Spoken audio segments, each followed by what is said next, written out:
Hello बच्चों, कैसे सब? उम्मीद करते बढ़िया होंगे। स्वागत करते हैं आपका अपने YouTube channel study bye Salman पर। बेटा, आज की क्लास में हम लोग सीखेंगे 10th क्लास के साइंस चैप्टर फर्स्ट, रासायनिक अभिक्रियाएं एवं समीकरण।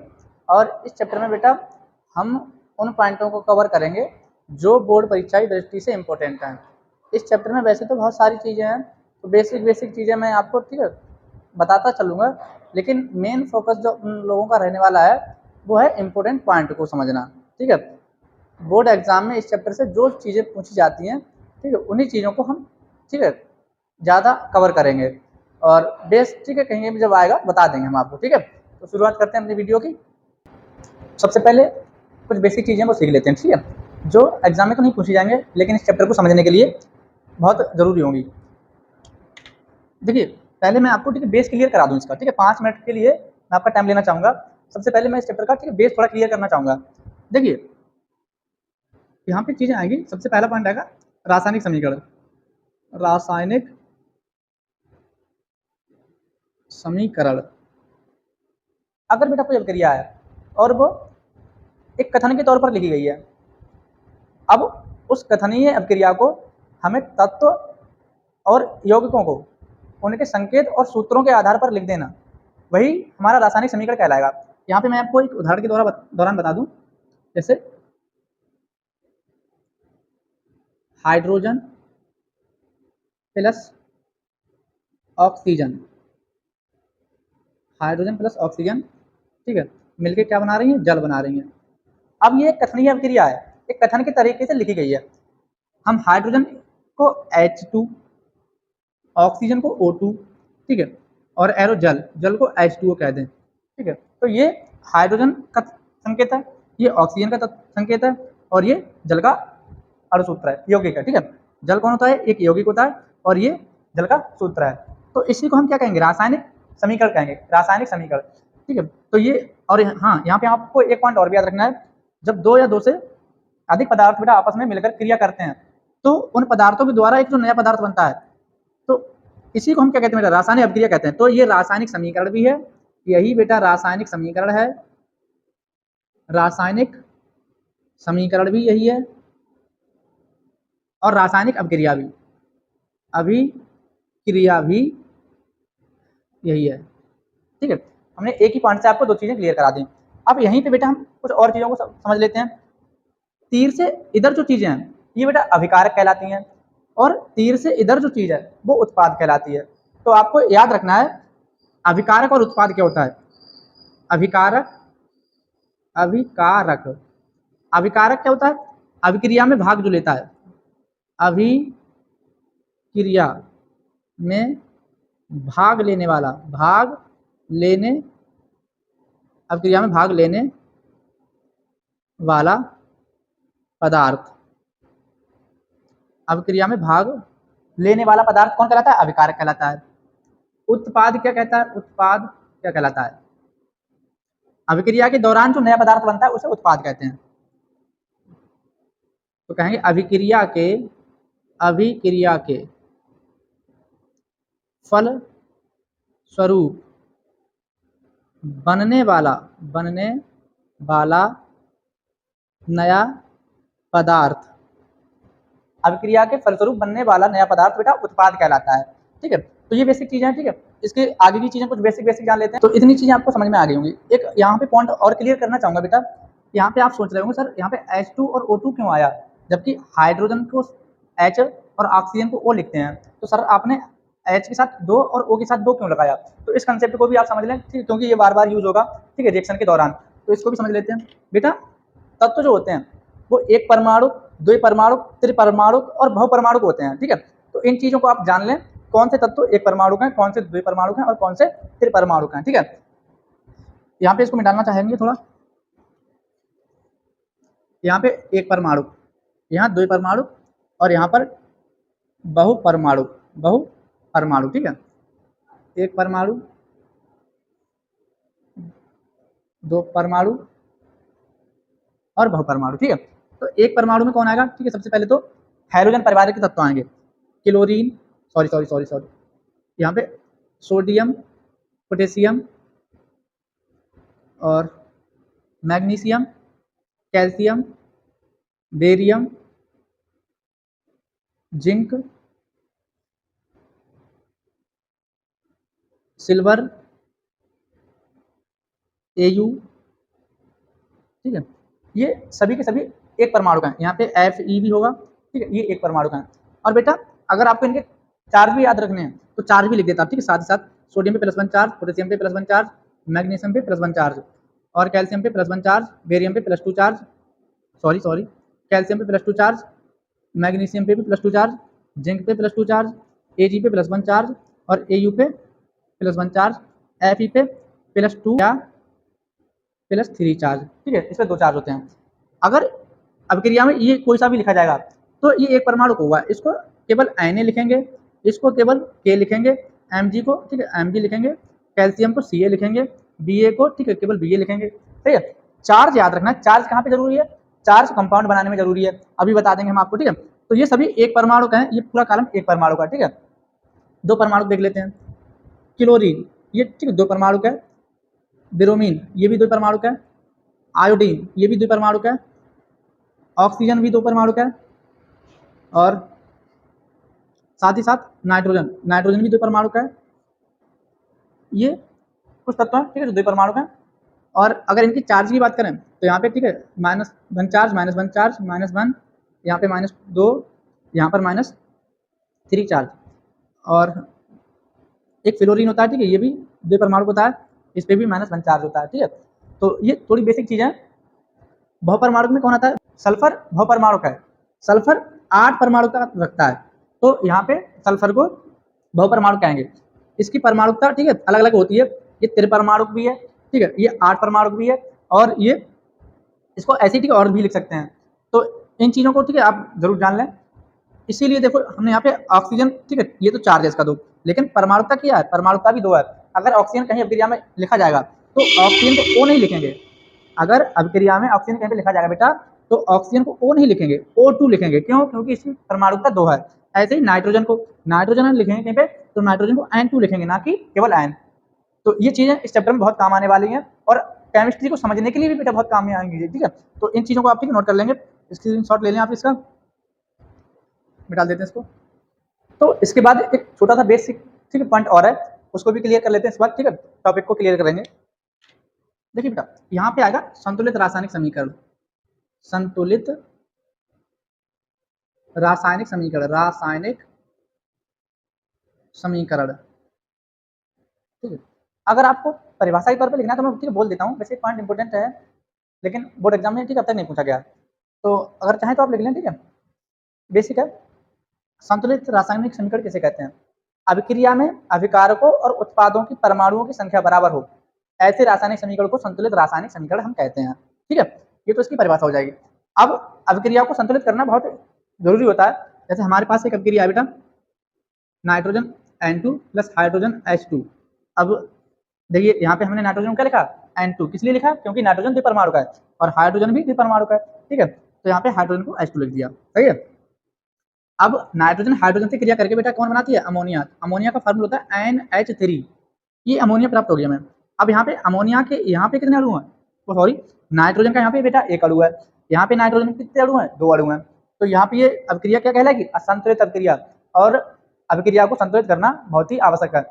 तो इसको संतुलित करने के लिए क्या करेंगे, यहाँ नाइट्रोजन 2 हैं, अब ऐसा कुछ करें कि नाइट्रोजन 2 हो जाए, तो बेटा ठीक है, क्या हम ऐसे यहाँ पे तो लगा देना, यहाँ नहीं लगा सकते बेटा हम। क्यों नहीं लगा सकते, क्योंकि अभिक्रिया को संतुलित करने के लिए जो भी नंबर की हमें जरूरत पड़ेगी उसके सूत्र में कोई परिवर्तन नहीं करेंगे, जो भी नंबर चाहिए होगा हम उस नंबर को, ठीक है, यहाँ पे लिखेंगे, ठीक है, सही। तो यहाँ पे नाइट्रोजन को अगर हमें 2 करना है तो 2 यहाँ ना लिख के कहाँ लिखेंगे, हम 2 यहाँ लिखेंगे, ठीक है। अब जैसे हमने 2 यहाँ लिया तो नाइट्रोजन तो 2 हो गया, हाइड्रोजन 3 यहाँ पहले से था, अब इस नंबर की इस नंबर से गुणा कर देंगे तो 3 दूनी 6, यहाँ का मतलब है नाइट्रोजन तो ठीक कितना हो गया, 2 हो गया, लेकिन हाइड्रोजन कितना हो गया, 6 हो गया, 3 दूनी 6, यहाँ पे नाइट्रोजन 2 है, इधर भी नाइट्रोजन 2 है, नाइट्रोजन ठीक है, हाइड्रोजन हो गया इधर 6, इधर है हाइड्रोजन 2, इसको 6 करने के लिए क्या करें, यहाँ लगा दें 3, तो 2 3 6, इसको कहेंगे बेटा हम, ठीक है, संतुलित रासायनिक अभिक्रिया या संतुलित रासायनिक समीकरण, ठीक है।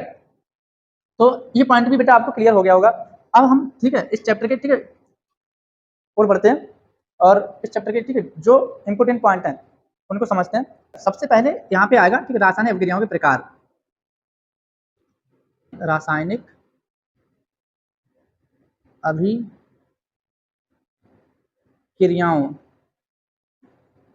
के प्रकार, रासायनिक अभिक्रियाओं के प्रकार। बेटा इस चैप्टर में जितने, ठीक है, कम से कम हम 8 प्रकार की अभिक्रियाओं को सीखेंगे। बेटा इस चैप्टर में हम 8 प्रकार की अभिक्रियाओं को सीखेंगे। तो सबसे पहली अभिक्रिया है, और हम आपको ये भी बताएंगे कौन सी अभिक्रिया ज़्यादा मोस्ट इंपॉर्टेंट है। देखिए बेटा, सबसे पहली अभिक्रिया संयोजन अभिक्रिया। संयोजन अभिक्रिया, संयोजन अभिक्रिया, ठीक है। इसकी परिभाषा में आप लिखेंगे वह अभिक्रिया जिसमें 2 या 2 से अधिक अभिकारक मिलकर एक नए उत्पाद का निर्माण करते हैं। संयोजन अभिक्रिया या संकलन अभिक्रिया या योगात्मक अभिक्रिया कहलाती है। संयोजन अभिक्रिया को योगात्मक या संकलन अभिक्रिया के नाम से भी जाना जाता है। तो इसमें आपको क्या याद रखना है, 2 चीजें मिलकर एक ठीक पदार्थ का निर्माण करेंगी, सही है। तो ऐसी अभिक्रिया को क्या कहेंगे, संयोजन अभिक्रिया। परिभाषा आप लिख लेंगे, बोल दिए मैंने। अब यहाँ पे सूत्र के दौरान सुन लेते हैं, सूत्र के दौरान ठीक देखते हैं, सूत्र के द्वारा हम देखते हैं A + B एरो C। यहाँ पे A और B 2 तत्व हैं, 2 अभिकारक हैं, और यहाँ पे बन कौन रहा है, एक उत्पाद बन रहा है। तो ये संयोजन अभिक्रिया का ठीक क्या हो जाएगा, एक सूत्र हो जाएगा। क्या हो जाएगा, सूत्र। इसके तौर पे हम अभिक्रिया कर भी सकते हैं। तो देखिए हम यहाँ पे पहले अभिक्रिया लिख देंगे हाइड्रोजन की ऑक्सीजन से क्रिया, हाइड्रोजन की ऑक्सीजन से क्रिया। अब देखिए हाइड्रोजन की ऑक्सीजन से क्रिया करेंगे तो हमें पता है जल बनता है। क्या बनता है, जल बनता है। तो 2 चीजें मिली और एक बन गई, यही कौन हो गई, संयोजन या संकलन अभिक्रिया हो गई। यहाँ पे अभिक्रिया को संतुलित कर लेंगे, हाइड्रोजन 2 है, हाइड्रोजन 2 है, यहाँ पे ऑक्सीजन 2 है, यहाँ पे 1 है। यहाँ पे ऑक्सीजन को 2 करने के लिए बेटा हम क्या लगाएंगे, 2 यहाँ लगा देंगे। अब जैसे हमने 2 लगाया तो ऑक्सीजन तो 2 हो गया, लेकिन हाइड्रोजन हो गया 2 दूनी 4। यहाँ पे हाइड्रोजन 2 है, इसको 4 करने के लिए ठीक है 2 यहाँ लगा देंगे, रिएक्शन संतुलित हो गई, ठीक है। यहाँ पे अगर चाहें तो एक एग्जाम्पल, ठीक है, और हम लिख लेंगे, बस आपको रटना नहीं है, ये चीजें ध्यान रखना है, ठीक है। अच्छा सर, यहाँ पे जल का निर्माण H2O जो हुआ वो किस तरीके से हुआ, तो थोड़ा मैं आपको बेस बताना चाहूंगा। देखिए हाइड्रोजन पे +1 चार्ज और ऑक्सीजन पे कितना -2 चार्ज, सही है। जिस चार्ज आपको, ठीक है, मैंने वीडियो में बता दिए हैं बेटा, यूट्यूब पर साइंस की वीडियो ठीक पहले से प्लेलिस्ट में मिल जाएगी आपको, उस वीडियो को जाके देखिए, वहां पर मैंने, ठीक है, आयनिक यौगिक कैसे बनाए जाते हैं वहां पर पूरी एक वीडियो इस डिटेल पर बना दी है, ठीक है। तो उस वीडियो को देख लें, लेकिन यहाँ पे हम थोड़ा बेस क्लियर कर देंगे आपका। तो हाइड्रोजन का +1 चार्ज, ऑक्सीजन का -2 चार्ज, इसको यहाँ क्रॉस कर देंगे, इसका इधर से और इसका इधर से, तो H2 एकम H2, यहाँ अभी इसको हटा देते हैं, H2 एकम H2 और एक O एकम O, तो H2O, ठीक है, ये इसका ठीक सूत्र हो जाएगा। इस तरीके से ठीक है यौगिक का सूत्र बनता है। तो संतुलित करने के लिए हमने यहाँ पे 2 लिया था, वो लिख देंगे, सही है। तो उम्मीद करते हैं ये चीज आपको क्लियर हो गई होगी बेटा। इसको हटाते हैं। अब देखिए बेटा, दूसरा एग्जांपल चाहें तो लिख सकते हैं नाइट्रोजन की हाइड्रोजन से क्रिया। अभी इसका उदाहरण दिया था मैंने, नाइट्रोजन हाइड्रोजन से मिलकर क्या बनाती है, अमोनिया, क्या होगा, NH3। यहाँ पे नाइट्रोजन 2 है, यहाँ नाइट्रोजन 1 है, इसको 2 करने के लिए हम क्या करेंगे, 2 यहाँ लगा देंगे।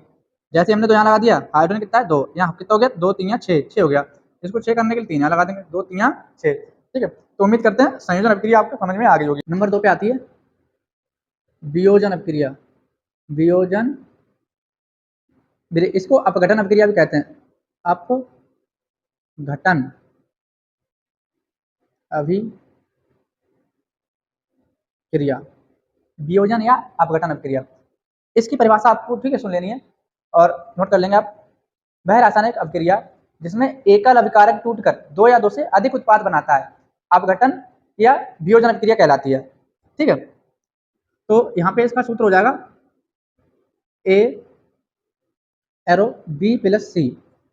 एक चीज होगी कोई और, ठीक है, टूट के 2 बन जाएंगे, ठीक है। तो कौन सी अभिक्रिया होगी, वियोजन अभिक्रिया। वैसे तो इसके पार्ट भी होते हैं, लेकिन बोर्ड एग्जाम में वियोजन या अपघटन अभिक्रिया को ही ठीक है समझा देना है, ये इंपॉर्टेंट है, इसके पार्ट नहीं पूछेगा, ठीक है। वैसे इसके पार्ट अगर चाहो तो मैं बता सकता हूँ, विद्युत वियोजन, विद्युत वियोजन, विद्युत वियोजन पहला पॉइंट इसका है। नंबर 2 पर आता है प्रकाश वियोजन, ठीक है। और तीसरा आता है ऊष्मीय वियोजन, ऊष्मीय वियोजन, ठीक है। तीसरा पॉइंट है इसका ऊष्मीय वियोजन। विद्युत वियोजन अभिक्रिया को पूर्ण कराने के लिए विद्युत की आवश्यकता पड़ेगी। प्रकाश वियोजन अभिक्रिया को पूर्ण कराने के लिए प्रकाश की आवश्यकता पड़ेगी। और उसमें वियोजन क्या होगा, अभिक्रिया को पूर्ण कराने के लिए ऊष्मा की आवश्यकता पड़ेगी। ठीक है, ये चीजें हो जाएंगी। लेकिन ये चीजें नहीं पूछेगा बेटा, बोर्ड परीक्षा में वियोजन या अपघटन अभिक्रिया ठीक है पूछी जाती है विद एग्जाम्पल, ठीक उदाहरण के तौर पर। तो हम इसमें इसका उदाहरण देख लेंगे। वियोजन अभिक्रिया का उदाहरण हो जाएगा CaCO3। ठीक है, CO3 को क्या करते हैं, गर्म करते हैं बेटा। जब कैल्शियम कार्बोनेट को जब हम गर्म करते हैं तो हमें प्राप्त कौन होता है, ठीक है, CO, कैल्शियम ऑक्साइड प्राप्त होता है, और साथ ही साथ कार्बन डाइऑक्साइड प्राप्त हो जाती है। ठीक है, CO2 प्राप्त होता है। अब इसके आगे की ठीक है अभिक्रिया को देख लेते हैं। तीसरी अभिक्रिया आपने विस्थापन अभिक्रिया, विस्थापन अभिक्रिया। देखिए विस्थापन अभिक्रिया में क्या है बेटा, इसको आप नोट कर लेंगे। विस्थापन अभिक्रिया की परिभाषा आप नोट करेंगे। वह रासायनिक अभिक्रिया जिसमें अधिक क्रियाशील तत्व कम क्रियाशील तत्व को उसके यौगिक से विस्थापित कर देता है, विस्थापन अभिक्रिया कहलाती है। ये आप परिभाषा के तौर पे लिख लेंगे। और एग्जांपल में देना चाहूँ तो A+BC। यहाँ पे आपको एक पॉइंट और याद रखना है, विस्थापन अभिक्रिया जो होगी उसमें एक तत्व होगा और एक यौगिक होगा। तो ए किसको दर्शा रहा है, तत्व को, ए दर्शाएगा तत्व को, और BC दर्शाएगा यौगिक को। BC किसको दर्शाएगा, यौगिक को। ठीक है, BC दर्शाएगा यौगिक को, क्योंकि तत्व एक अकेली चीज होती है और यौगिक में दो या दो से अधिक तत्व शामिल होते हैं। तो यहाँ पे B और C दो चीज हैं तो यौगिक बन जाएगा। ठीक है, अब यहाँ पे आपको देखना क्या है, A B को हटा देगा और C के साथ जुड़ जाएगा। तो यहाँ लिख देंगे AC प्लस का B, B बाहर निकल जाएगा। अभिक्रिया आप देख लेंगे जहाँ ध्यान से, A B को हटा देगा। विस्थापन अभिक्रिया में क्या होगा, यहाँ पे जो A है ठीक है इसको हटा देगा B को, तो किससे जुड़ जाएगा, A C से, C से A जुड़ जाएगा C से, और B यहाँ से हट जाएगा।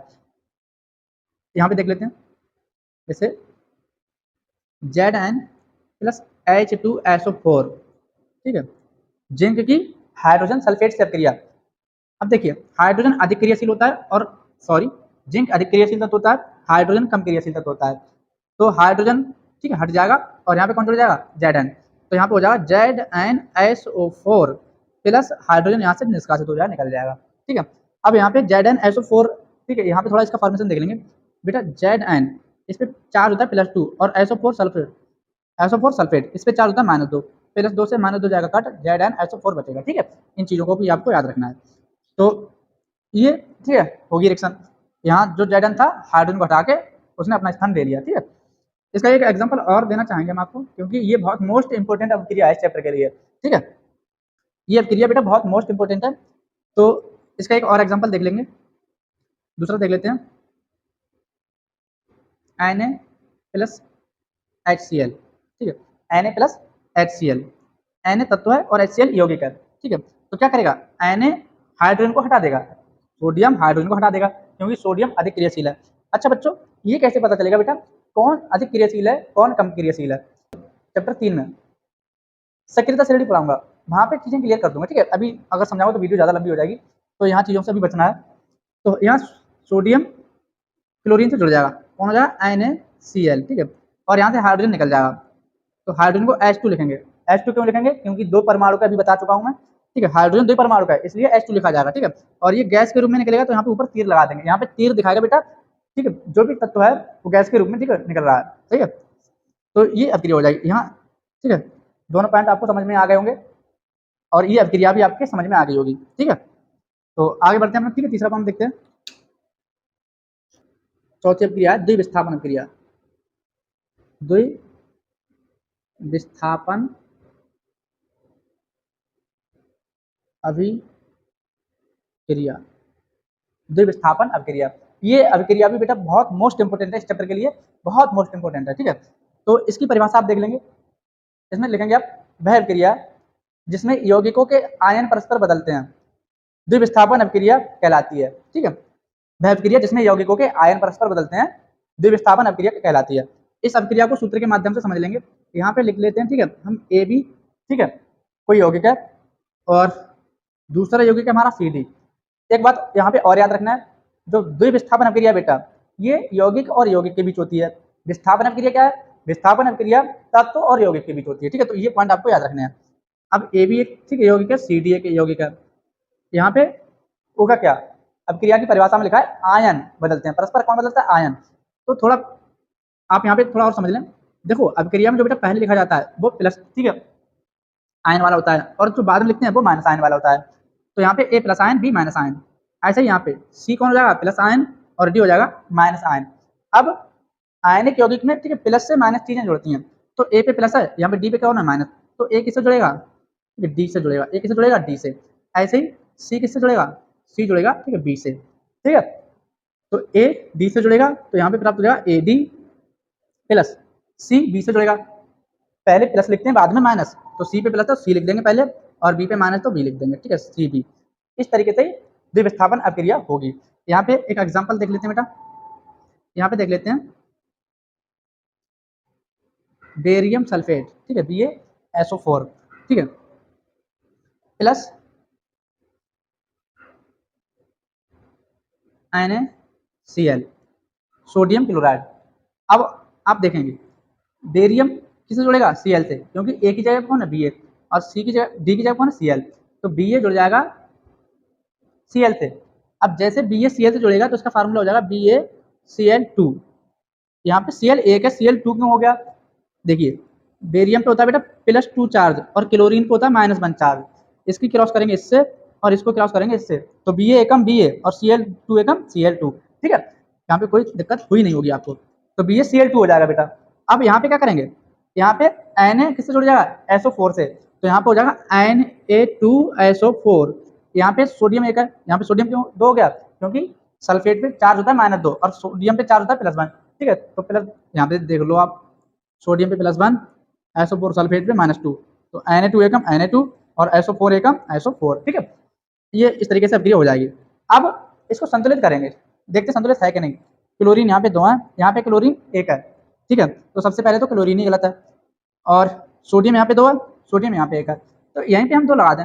यहाँ 2 लगा दिया तो सोडियम भी 2 हो गया, क्लोरीन भी 2 हो गया, क्लोरीन 2 सोडियम 2, अभिक्रिया संतुलित हो गई, क्योंकि Ba यहाँ पे अकेला है, Ba यहाँ पे अकेला है, सल्फर 1 है, सल्फर 1 है, ऑक्सीजन 4 है, ऑक्सीजन यहाँ पे भी 4 है, ठीक है, तो संतुलित अभिक्रिया है, ठीक है। इस पॉइंट को आप नोट कर लेंगे। और ये बेटा बोर्ड एग्जाम के लिए बहुत मोस्ट इंपोर्टेंट अभिक्रिया है, इसको आप ठीक बढ़िया से देख लें। इसके बाद आता है बेटा 5वीं अभिक्रिया, ऊष्मा क्षेपी अभिक्रिया, ऊष्मा क्षेपी अभिक्रिया, ऊष्मा क्षेपी अभिक्रिया। देखिए बेटा ऊष्मा क्षेपी अभिक्रिया क्या है, वह रासायनिक अभिक्रिया जिसमें ऊष्मा निकलती है, वह रासायनिक अभिक्रिया जिसमें ऊष्मा निकलती है, ठीक है, या जिसमें ऊष्मा का उत्सर्जन होता है, ऊष्मा क्षेपी अभिक्रिया कहलाती है, ऊष्मा क्षेपी अभिक्रिया कहलाती है, ठीक है। ये परिभाषा आप लिख लेंगे, और यहाँ पे परिभाषा होगी, ठीक है। इसको उदाहरण देख लेते हैं बेटा, देखिए इसका पहला उदाहरण होगा कार्बन की ऑक्सीजन से क्रिया, कार्बन की ऑक्सीजन से क्रिया। जब बेटा कार्बन ऑक्सीजन से क्रिया करता है तो क्या बनता है, कार्बन डाइऑक्साइड बनती है, कौन बनता है, कार्बन डाइऑक्साइड बनती है, ठीक है। और साथ ही साथ क्या बनेगा, इसमें ऊष्मा भी बनेगी, ठीक है, ऊष्मा निकलेगी, ठीक है, क्या निकलेगा, ऊष्मा निकलेगी। तो ये किस अभिक्रिया का उदाहरण है, ऊष्मा क्षेपी का। बेटा इस अभिक्रिया को संयोजन अभिक्रिया भी कहेंगे, क्योंकि इसमें एक दो अभिकारक है, एक उत्पाद बना है, तो 2 अभिकारक हो एक उत्पाद बने तो उसको क्या कहेंगे, संयोजन अभिक्रिया, ठीक है। तो ये संयोजन अभिक्रिया का भी उदाहरण है बेटा, आपको ध्यान रखना है। ऐसे ही बेटा एक और देख लेते हैं, मेथेन का, ठीक है, दहन, मेथेन का दहन। बेटा जब भी कार्बन या कार्बनिक यौगिक को जलाया जाएगा, ठीक है, तो कार्बन डाइऑक्साइड प्राप्त होगी, कौन प्राप्त होगा, कार्बन डाइऑक्साइड प्राप्त होगी। तो मेथेन को जला रहे हैं, ठीक है, कोई भी चीज जलाई जाती है तो ऑक्सीजन की उपस्थिति में जलती है, इसलिए हमने यहाँ पे ऑक्सीजन ले लिया है। तो मेथेन ऑक्सीजन से क्रिया करेगा तो क्या बनेगा, कार्बन डाइऑक्साइड बनेगा। इस अभिक्रिया में प्लस, ठीक है, जल भी बनेगा H2O, और साथ ही साथ, ठीक है, ऊष्मा ऊष्मा भी निकलेगी, ऊष्मा भी निकलेगी, ठीक है। तो इससे क्या कहेंगे, ऊष्मा क्षेपी अभिक्रिया कहेंगे। दोनों उदाहरण आपको समझ में आ गए होंगे बेटा, ठीक है, तो इसको नोट कर लेंगे आप। अगली अभिक्रिया अपनी ऊष्मा शोषी, ऊष्मा शोषी अभी, इसका उदाहरण होगा कैल्शियम कार्बोनेट, ठीक है, कैल्शियम कार्बोनेट को जब हम गर्म करते हैं, क्या करते हैं, इसको अभिकृत कराने के लिए अगर कैल्शियम कार्बोनेट को, ठीक है, हम गर्म करेंगे तभी अभिक्रिया होगी, नहीं तो नहीं होगी। तो जब इसको गर्म करेंगे तो क्या प्राप्त होगा हमें, कैल्शियम ऑक्साइड, ठीक, कैल्शियम ऑक्साइड के साथ साथ कैल्शियम कार्बन डाइऑक्साइड प्राप्त होगा, ठीक है। तो इसको क्या कहेंगे, ऊष्मा शोषी अभिक्रिया, क्योंकि इस अभिक्रिया को होने के लिए ऊष्मा की आवश्यकता पड़ी, इसे एनर्जी, हीट, ऊष्मा देनी पड़ी, ठीक है। एक और उदाहरण देख लेंगे H2O, अगर हम जल को गर्म करेंगे तो हमें क्या प्राप्त होगा, हाइड्रोजन और ऑक्सीजन अलग अलग प्राप्त हो जाएगी, ठीक है। तो ये अभिक्रिया कराने के लिए हमें किसकी आवश्यकता पड़ेगी, हीट, ऊष्मा की। तो ये भी कौन हो जाएगी, ऊष्मा शोषी अभिक्रिया हो जाएगी। तो उम्मीद करते हैं ऊष्मा शोषी अभिक्रिया को भी आपने समझ लिया होगा। इसके साथ साथ ठीक है, आप अगली अभिक्रिया देख लेते हैं, इसको नोट कर लेंगे आप। साथ में अभिक्रिया आती है अपनी उपचयन, उपचयन अभिक्रिया, उपचयन अभिक्रिया। देखिए उपचयन अभिक्रिया क्या है बेटा, एक ऐसी रासायनिक अभिक्रिया जिसमें ऑक्सीजन का योग होता है या हाइड्रोजन का ह्रास होता है, उपचयन अभिक्रिया कहलाती है। जिसमें ऑक्सीजन जुड़े या हाइड्रोजन निकले, उपचयन अभिक्रिया कहलाएगी। याद रखना आपको, ठीक है, परिभाषा के तौर पे लिख लेंगे और एग्जांपल में देख लेते हैं।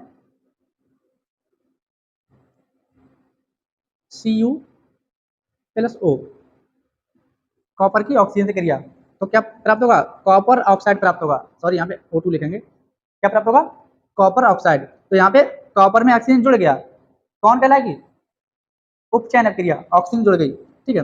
अब यहाँ पे ऑक्सीजन एक है, यहाँ दो है, तो इसको दो करने के लिए दो यहाँ लगा देंगे। जैसे हमने दो यहाँ लगाया, कॉपर के तो हो गया, दो हो गया। कॉपर को दो करना है तो दो यहाँ नहीं लगाएंगे बेटा, दो यहाँ लगाएंगे, क्योंकि कॉपर एक परमाणु का है, ठीक है। तो इसलिए Cu ही लिखेंगे, लेकिन दो बनाना है तो इसे यहाँ दो लगा लेंगे, ठीक है।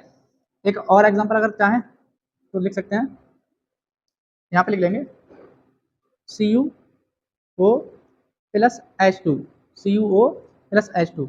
यहाँ पे क्या होगा, Cu ऑक्सीजन हाइड्रोजन से संयोग करके, ठीक है, जल बना लेगी, तो H2O, ठीक है, Cu प्लस H2O। अब यहाँ देखिए आप, यहाँ पे हाइड्रोजन, ठीक है, इससे निकल गई। चलो इसको यहाँ छोड़ देते हैं। तो ये बेटा उपचयन अभिक्रिया का उदाहरण हो जाएगा, ये उपचयन अभिक्रिया का उदाहरण हो गया, ठीक है। इसको आप समझ गए होंगे। अगला पॉइंट देखते हैं अपना, अपचयन अभिक्रिया, अपचयन अभिक्रिया, ठीक है। अपचयन अभिक्रिया, इसकी परिभाषा लिखेंगे, वह रासायनिक अभिक्रिया जिसमें हाइड्रोजन का योग तथा ऑक्सीजन का ह्रास होता है, हाइड्रोजन का योग ऑक्सीजन का ह्रास होता है, ठीक है, अपचयन अभिक्रिया कहलाती है। ये उपचयन का, ठीक है, परिभाषा में उल्टा कर देना आपको, ठीक है, बस हो जाएगा, कोई दिक्कत नहीं है। तो इसका एग्जांपल देख लेते हैं, उदाहरण पे लिखेंगे CuO plus H2, copper oxide की, ठीक है, हाइड्रोजन से क्रिया कराएंगे, तो क्या प्राप्त होगा हमें, Cu प्लस H2O, ठीक है। हाइड्रोजन ऑक्सीजन से मिलकर क्या बना लेगा, जल बना लेगा। और ठीक है, यहाँ से ऑक्सीजन क्या हो गया, निकल गई, यहाँ से ऑक्सीजन क्या हुआ, निकल गई, और हाइड्रोजन जाके जुड़ गई। तो यहाँ पे हाइड्रोजन का, ठीक है, योग हुआ है और ऑक्सीजन का क्या हुआ, ह्रास हुआ है, इसलिए क्या कहेगी ये ऊष्मा, सॉरी, इसलिए ये अपचयन अभिक्रिया कहलाएगी। क्या कहलाएगी, अपचयन अभिक्रिया कहलाएगी। तो अपचयन अभिक्रिया को भी आपने, ठीक है, समझ लिया होगा। अब यहाँ पे एक आता है रेडॉक्स अभिक्रिया, रेडॉक्स, रेडॉक्स अभिक्रिया, रेडॉक्स अभिक्रिया बेटा, ठीक है, रेडॉक्स अभिक्रिया। तो यहाँ पे आप परिभाषा में लिखेंगे, उपचयन तथा अपचयन अभिक्रियाओं को ही रेडॉक्स अभिक्रिया कहते हैं, ठीक है। जहाँ पे उपचयन और अपचयन दोनों अभिक्रिया साथ साथ होती हैं, ठीक है, उसको क्या कहेंगे, रेडॉक्स अभिक्रिया कहेंगे। तो ये सारी अभिक्रियाएं आपको समझ में आ गई होंगी बेटा। और इसमें, ठीक है, जितनी इंपॉर्टेंट अभिक्रियाएं थी मैंने सब समझा दी आपको। यही बोर्ड परीक्षा की दृष्टि से इंपॉर्टेंट है, और बोर्ड परीक्षा में बेटा एग्जाम्पल के तौर पर पूछ लेते हैं, अभिक्रिया की परिभाषा और उदाहरण के साथ पूछते हैं बोर्ड परीक्षा में। तो आपको हमने अभिक्रिया की परिभाषा भी बता दी है और हर एक अभिक्रिया का उदाहरण भी दे दिया है, ठीक है। अब आपको बोर्ड परीक्षा में इस चैप्टर से कोई दिक्कत होने वाली है नहीं। अगली वीडियो में मैं आपको बेटा कुछ रासायनिक समीकरण लेकर आऊंगा संतुलित करने के लिए, ठीक है, वो भी एग्जाम में पूछ लिए जाते हैं, और अभिक्रिया की पहचान पूछता है, तो वो अगली वीडियो में ले आऊंगा, ठीक है। छोटी सी वीडियो होगी एक वो, ठीक है, इसमें नहीं समझाऊंगा क्योंकि ये वीडियो फिर लंबी हो जाएगी। तो बेटा अगर ये वीडियो आपको अच्छी लगी है तो वीडियो को लाइक करिए, चैनल को सब्सक्राइब करिए, और इस वीडियो को अपने दोस्तों के साथ शेयर करिए, ठीक है। मिलते हैं बेटा अगली वीडियो, आज के लिए इतना ही।